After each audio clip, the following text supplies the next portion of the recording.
वैसे तो धरती पर 7 कॉन्टिनेंट हैं, लेकिन जैसे ही आप वर्ल्ड मैप को देखेंगे तो आपको कुछ अनयूजुअल नजर आएगा, क्योंकि एक तरफ सारे महाद्वीप हैं, मगर दूसरी तरफ है दूर तक फैला समुद्र जिसे कहा जाता है प्रशांत महासागर। पर एक तरफ Asia, Africa, Europe, Australia, north और साउथ अमेरिका, मगर दूसरी तरफ सिर्फ प्रशांत महासागर। आखिर ऐसा क्यों? आखिर धरती का 1/3 हिस्सा खाली क्यों है? आखिर यहाँ कोई बड़ा महाद्वीप या कोई विशाल जमीन क्यों नहीं है, जबकि ये हाईली एक्टिव एरिया है? यकीन मानिए, आज की कहानी जानकर आपकी कॉन्टिनेंट एंड ओशंस को देखने की सोच बिल्कुल बदल जाएगी। तो चलिए डिटेल्स में जानते हैं। सोलर सिस्टम का सबसे अनोखा ग्रह यानी हमारी धरती, जो नीले पानी और हरे भरे महाद्वीपों से ढकी हुई है, मगर हमारी धरती का एक हिस्सा कुछ ज्यादा ही खाली है। जहां एक ओर बड़े बड़े महाद्वीप हैं, वहीं दूसरी ओर केवल और केवल पानी है, जिसे कहा जाता है पैसिफिक ओशन। ये कितना बड़ा है, इसका अंदाजा आप इस बात से लगा सकते हैं कि इसके अंदर उत्तर अमेरिका, दक्षिण America, Africa, Europe, Asia, Australia और अंटार्कटिका तक समा सकते हैं। शॉर्ट में कहें तो ये हमारी धरती का लगभग 30% है, जो 165 मिलियन वर्ग किलोमीटर में फैला हुआ है। मगर सवाल ये है कि इतना बड़ा होने के बावजूद इसमें कोई कॉन्टिनेंट फॉर्म क्यों नहीं हुआ?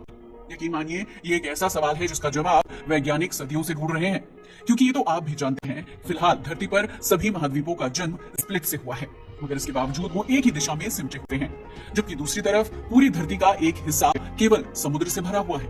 मगर क्यों? क्या ये केवल इत्तेफाक है, या धरती के इतिहास में कुछ ऐसा है जिसने इसे ऐसा बना दिया है?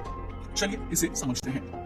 आज हमारी दुनिया में जितने भी महाद्वीप हैं, इन्हें गौर से देखने पर ये जिगसॉ पजल की तरह लगते हैं। दरअसल है भी ऐसा ही, हालांकि ये पहले ऐसे नहीं हुआ करते थे।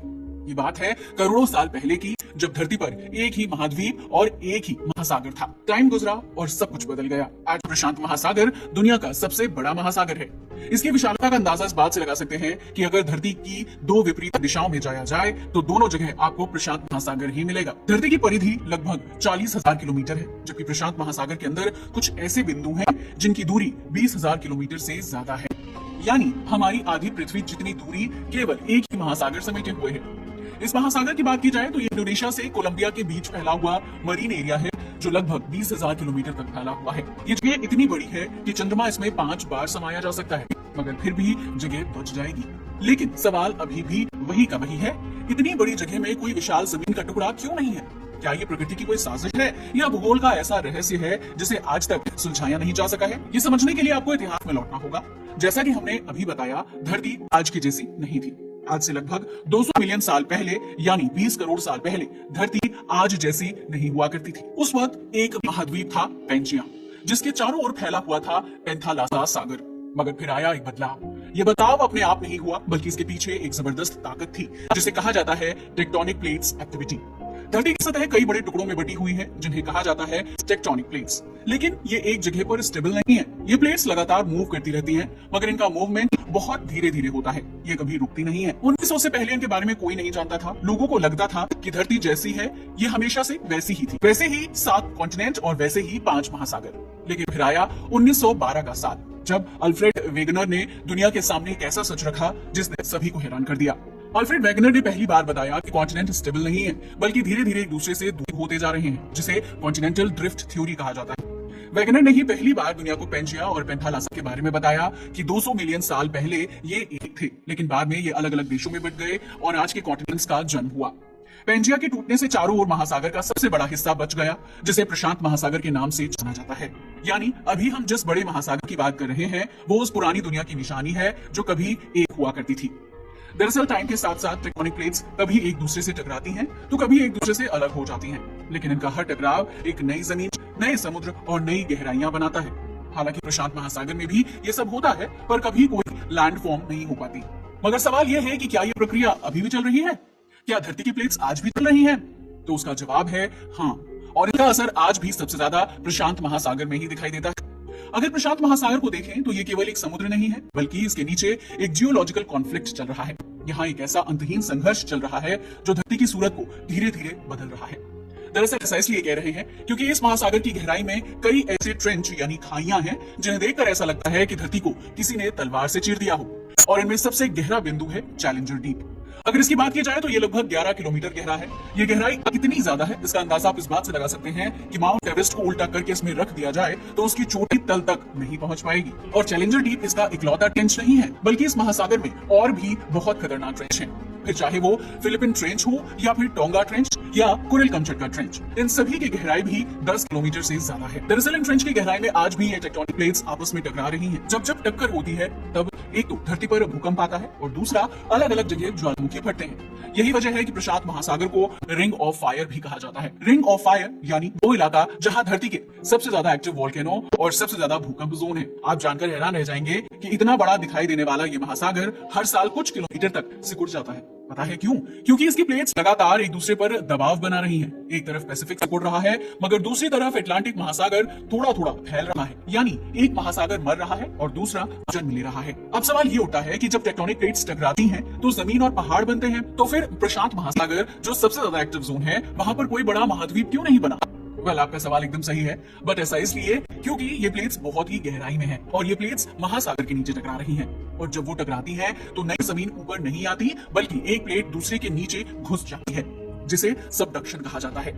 यहाँ पर जमीन ऊपर नहीं आती बल्कि सबडक्शन की वजह से नीचे गहराई में धंसती जा रही है। इसी वजह से यहाँ कोई बड़ा महाद्वीप नहीं बन पाया है, बल्कि ये महासागर और भी ज्यादा गहरा और रहस्यमयी होता जा रहा है। आप जानकर हैरान रह जाएंगे, इतनी गहराई, इतनी रहस्यमयी गतिविधियां और इतनी विशालता होने के बावजूद इसके रहस्य आज तक बाहर नहीं आए हैं। प्रशांत महासागर केवल एक जियोग्राफिकल फिनोमेना नहीं है, बल्कि ये ह्यूमन क्यूरियोसिटी एंड करेज का सबसे बड़ा परीक्षण भी बना हुआ है। क्योंकि सदियों पहले जब धरती की सीमाएं तक नहीं थी, नक्शे अधूरे थे, तो कुछ लोग थे जिन्होंने इस महासागर की ओर कदम बढ़ाया था। हालांकि उस वक्त कोई टेक्नोलॉजी या कंपास तक नहीं था। प्राचीन पोलिनेशियन नाविकों ने नावों पर बैठकर इस महासागर को पार करने की कोशिश की थी। हालांकि उनके पास कोई टेक्नोलॉजी या इक्विपमेंट नहीं था, बल्कि केवल हवाओं की दिशा और सितारों की समझ थी।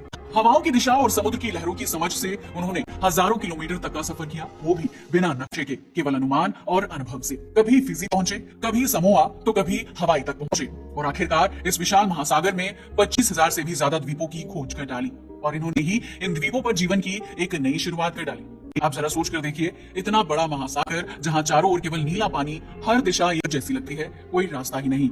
ऐसे में अगर नाव जरा से भी भटक जाए तो शायद आपको कभी कोई जमीन का अनुभव नहीं हो पाएगा। मगर इसके बावजूद इन्होंने वो सब कर डाला जो उस समय नामुमकिन लगता था। न केवल कर दिखाया बल्कि पूरे महासागर को अपने नक्शे पर बदल डाला। यही वजह है कि जब आप प्रशांत महासागर की बात करते हैं तो वो केवल भूगोल नहीं बल्कि इतिहास भी है, जिसमें रोमांच और इंसान की हिम्मत का प्रमाण छुपा हुआ है। आज हमारे पास बहुत सारी टेक्नोलॉजी है। पैसिफिक ओशन को सैटेलाइट और ड्रोन से देखा जा सकता है, पनडुब्बियों से इसकी गहराई तक मापा जा सकती है, मगर इसके बावजूद ये महासागर अब भी पूरी तरह से समझा नहीं गया है। क्योंकि इसकी गहराइयों में जब भी उतरा जाता है कुछ नया छुपा हुआ मिलता है। इसके नीचे हमारी धरती की oldest and most wonderful book है, जिसे रीड किया जाना अभी बाकी है।